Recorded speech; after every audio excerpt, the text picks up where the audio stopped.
I am half Egyptian and I come from a Sunni background, meaning like my father's side of the family, my physical father's side of the family are Sunnis, and I came up very familiar with that upbringing. As time went on, I began to read into my religion and I found out some very horrible things which we never heard in any of the masjids from the sheikhs, like these guys who go on the platform and they preach to the people. They never talk about this stuff. The Prophet said that Fatima is a part of me. Whoever makes her angry has angered me, and whoever angers me has angered Allah subhanahu wa ta'ala, and whoever angers Allah, the curse of Allah is upon him, right? Exactly.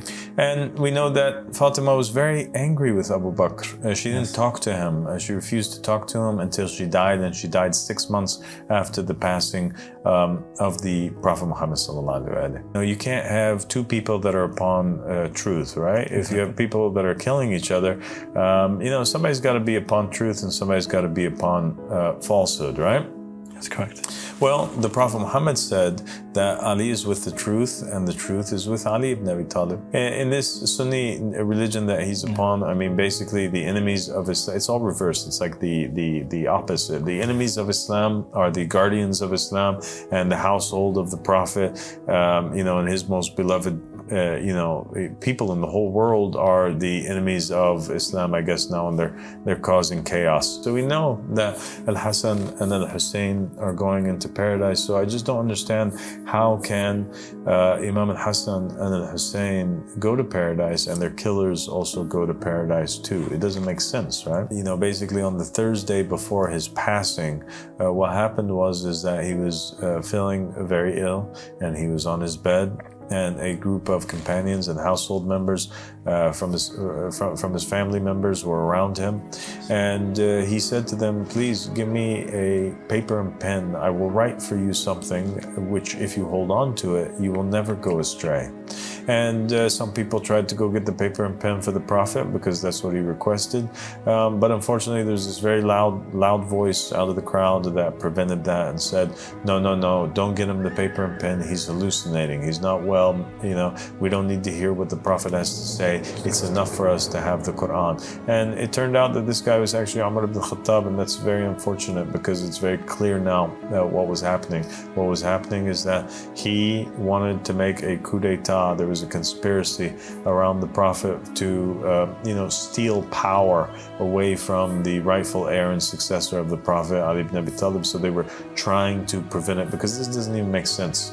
Why would a fallible human being who's supposed to just be a follower of the Prophet not want to hear and see that which, if the Prophet wrote down, right, his final testament, his final will, that's what he wanted to write, and he's the Prophet. How rude can we be to prevent the Prophet Muhammad sallallahu alaihi wasallam from writing that which he wanted to write? And then on top of that, the Prophet said that if we hold on to it, we'll never go astray. That's an incredible promise for all mankind and for the entire Muslim nation, that all we have to do is just abide by these final words of the Prophet and we're going to be good. Something is wrong, that you have the former enemies of Islam are ruling and the family of the Prophet is dying. If it was like the enemies of Islam are ruling, but the family of the Prophet's not dying, then we could say, okay, maybe that's what they wanted. But I think that the decapitation of Imam al-Hussein was kind of the nail in the coffin, and it made everybody realize that no, something really wrong is going on, because not only was he murdered, but his entire household, including Imam al-Hussein's 6-month-old son, right? Abdullah the infant. So who would do such a thing? Who's going to kill babies? And well, it's not a surprise that the same person who's killing the baby of Imam al-Hussein and killing the grandson of the Prophet is a descendant of the woman who was eating the liver of the uncle of the Prophet. They're liver eaters, they're baby killers, they're ISIS-styled fighters that are cutting people's heads off and putting it on poles and walking them around in the lands of the Muslims. And these guys here, yes, when you go and you look into what most of these Sunnis say, they say, oh, we can't judge. Or some of them go as far as saying that, Muawiyah and Yazid, peace be upon them, or Allah subhanahu wa ta'ala is pleased with them, radiallahu anhum, and they consider them to be great companions of Islam, So how can you trust people like that? You can't. Something's wrong. One of the signs that were very close to the rise of the Mahdi, or the appearance of the Mahdi, and also, is from one of those inevitable signs, was this character called the Yamani. We're going to go to hellfire if we go against him, because his banner is a banner of guidance. Why? Because he calls towards our companion. He leads us towards Imam al-Mahdi. Well, it's clear then. That's how Imam al-Mahdi has an army. That's how Imam al-Mahdi has, companions to be with. And so as I'm looking for this character of the Yamani, what do I find? I find that there is a man who has appeared in Iraq, and his name is Ahmad al-Hassan, and he's claiming that he is the Yamani that is mentioned in the narrations. Ahmad al-Hassan, proved himself to be the true successor of Imam Mahdi, and there was no reason to doubt him. All of his claims were going along with the narrations of the al-Bayt alayhi salam. Everything that he said was going along with the divine books, the Torah, the Bible, the Quran. Like, there was no contradictions in his claims. Everything about him fit the narrations and the prophecies to a T. And so then I became a follower of Ahmad al-Hassan, the Yamani. I'm still a follower of the Ahl-Bayt. I still believe in the 12 Imams. But the only difference between me now and the rest of the Shia is that me and a very small number of Shia around the earth recognize that the Yamani is truthful, and everybody else is saying no. Well, what are these other Shia following? I tried to see. I tried to make it make sense for me. It just wasn't making sense. They were saying crazy things. They were saying the same things now that the Sunnis were saying. Actually, they were saying stuff that was maybe even worse than that. They were saying that, your prayers are only accepted if you have a scholar that you imitate, right? So all the Shia now, like each Shia has to choose a scholar to do taqleed of, and so all the Shia are broken down into followers of different people. Some are followers of Khamenei, the Ayatollah of Iran. Others are followers of Sistani, who's in Iraq. Sistani is telling his followers that they have to participate in the elections during the American occupation of Iraq, and issuing fatwas, and weird things. And they're saying that, basically the scholar is the successor to the Prophet. Right? And that the state of the scholars is the state of Imam al-Mahdi. And then they went as far as saying, some of them said that, that if Imam al-Mahdi came and tried to destabilize the government of Iran, it is the duty of Muslims to fight against Imam al-Mahdi, because the goal of Imam al-Mahdi is to establish a divine just state. Well, we already have a Muslim state, which is the government of Iran. So therefore, they kind of cancel out the need to even have now a divine just state, because apparently the scholars already fulfilled it. So what's the need for Imam al-Mahdi? So I realized that these people were evil. I think it's very clear. It's clear, just like the Ahl-Bayt alayhim salam said, our matter is clearer than the sun. And I stuck to basically Ahmad al-Hassan al-Yamani, whom proclaimed to be the Yamani, and I'm very comfortable with standing in front of Allah subhanahu wa ta'ala on the Day of Judgment and telling him the reasoning behind my beliefs. I believe in the prophethood of the Prophet Muhammad. I do not want to be associated with the murder of his family members, and so I have withdrawn myself from these companions and these people that told the Prophet to shut his mouth on the night of his passing, when he was trying to write a will for everybody to keep them from falling into misguidance. I declare myself myself innocent from that. Who am I holding on to? I'm holding on to Fatima Zahra, alayhi salam, Ali ibn Abi Talib, Al-Hassan, Al-Hussein. I'm sorry, but these are the only people that I can trust their narrations. And the children of Imam al-Hussein, specifically the 9 Imams after that.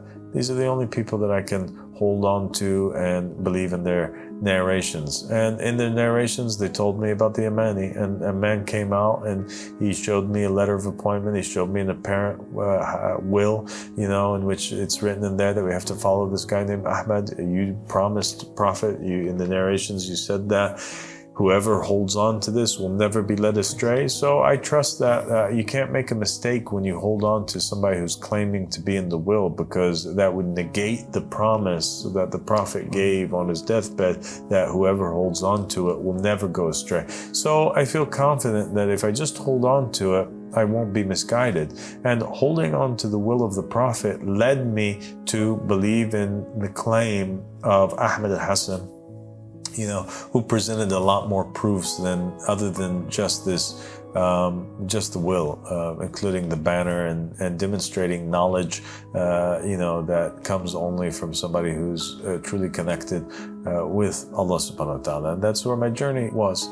And with Ahmad al-Hassan, after finally speaking with Ahmad al-Hassan, alayhi salam, Ahmad al-Hassan, that I believed in, he shocked me. He shocked me to my core when he told me that I too was mentioned in the will of the Prophet Muhammad and that my name is there. My name is Abdullah in the will. And he told me to go forward and proclaim the will and to announce to the world, and call them towards the supremacy of Allah subhanahu wa ta'ala, and to pave the way for the 12th Imam al-Mahdi alayhi salam. And he brought to my attention the narration that stated that before the Mahdi is an Egyptian and a Yamani, and I'm the Egyptian and he's the Yamani, and both of us have a banner that's written in it, al-Bayt, or allegiances to God.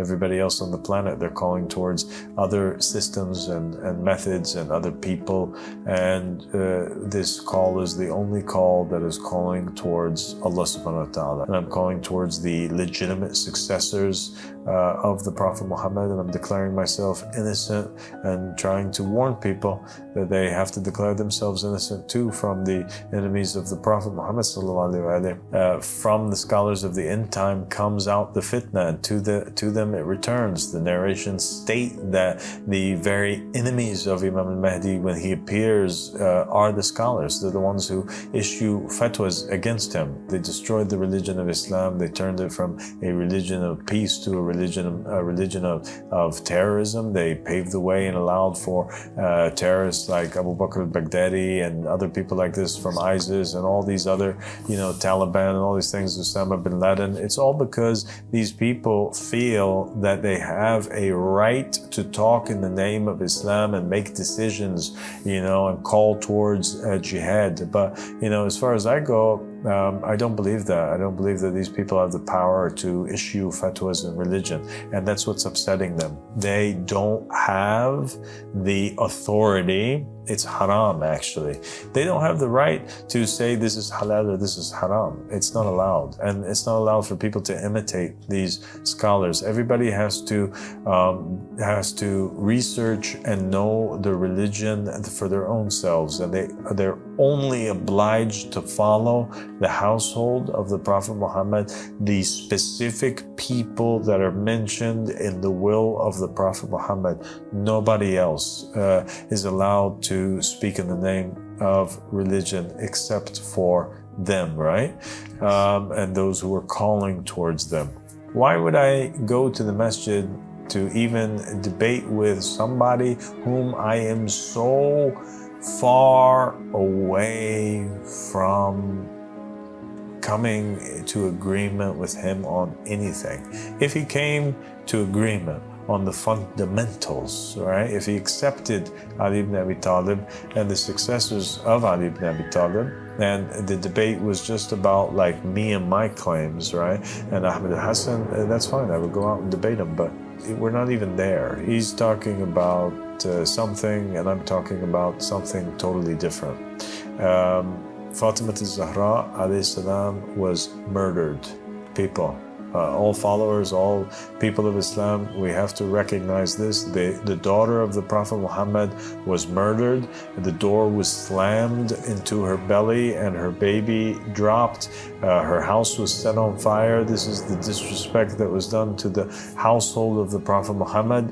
Imam al-Hassan and Imam al-Hussein alayhi salam, the grandsons of the Prophet and the masters of the youth of paradise, were both martyred. One was poisoned in a conspiratorial assassination at the hands of Yazid and Muawiyah, and the other one was beheaded, and his family was massacred, and his 6-month-old child was killed, and the women were stripped of their hijab and they were paraded through the streets of the Muslim lands. A great crime has been committed to the family of Muhammad. They murdered 8 more imams after Imam al-Hussein alayhi salam. They poisoned them and they imprisoned them, and the Muslim nation is guilty for this. The Abbasid leaders and the Umayyad leaders are all guilty of it, and all of that falls on Abu Bakr and Umar. And yes, guys, the narrations of Muhammad and the family of Muhammad, it mentions very specifically that Abu Bakr and Umar